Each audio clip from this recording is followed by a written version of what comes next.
Okay everybody, I'm here underneath my 2006 Nissan Titan XE 4x4 and I am swapping the seal here on my front differential. I have another video I just posted on a drain and fill of the fluid. If that's what you're looking for, look there. It's a simple job.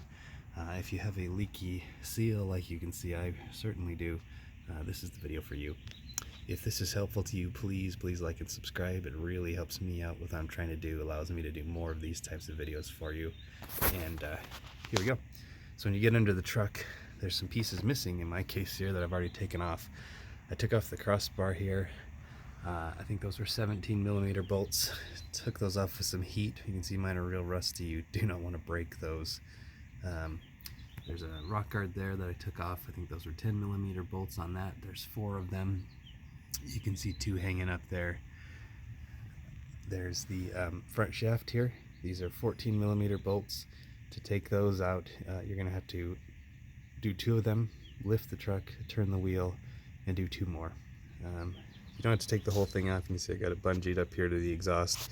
Obviously, if you drove the truck a lot recently, don't do that. It's really hot.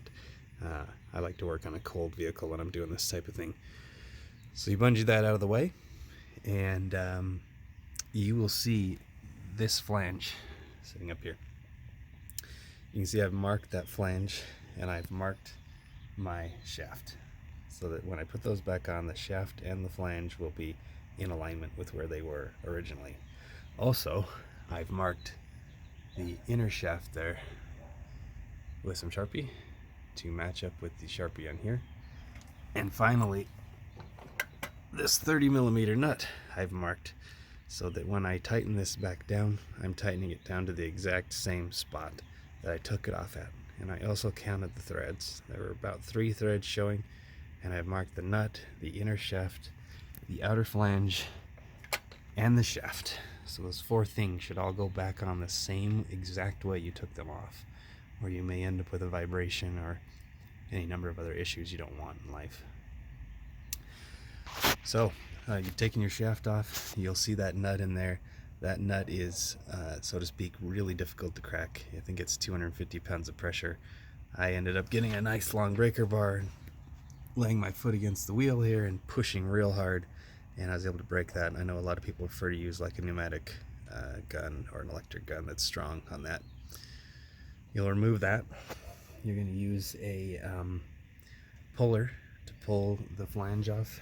I used a 3-jaw puller to pull that flange off.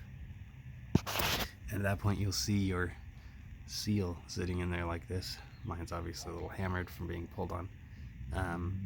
This was the point in my job where I realized I needed to take the cross member off. I tried to do it without it, but in order to get the angle with my seal puller, I really just needed that out of the way. Maybe you're creative and can come up with a way to do it without it, but it just worked out better for me. While you're pulling, you want to be careful on these edges. You don't want to be scratching into those too much with a screwdriver or anything like that. It should come out, relatively easily with the right angle of pressure. So at that point, I'm going to clean this up. You can see there's a little residue in here. I'm going to clean this up with some brake fluid, get it nice and clean so there'll be a nice tight seal. And I have my new seal here. I got the Dana 54417. If you're really obsessed with OEM parts, you'll note this is the OEM part with a different part number. So save yourself a few bucks, get the Dana 54417. You're going to install that on there. Be very gentle and apply even pressure. They have special tools you can use to put these on.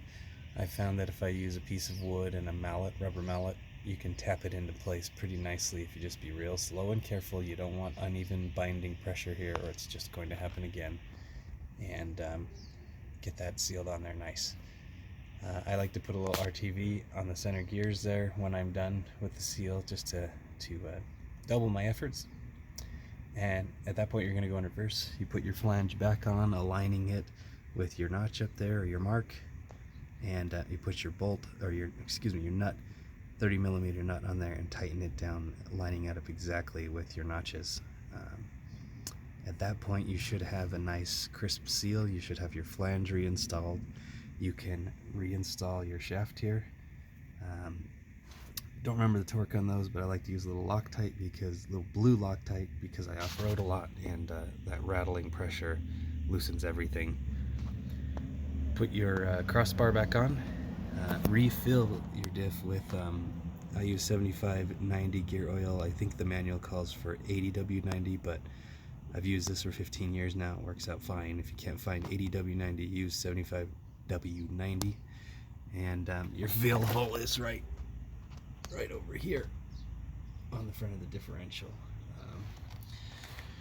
I think it takes a little over 2 quarts, so fill that up with a pump and then tighten it up, and you should be ready to go. You know, give it a few test runs and look for leaks, but this should take care of if you're seeing this kind of issue on your front differential.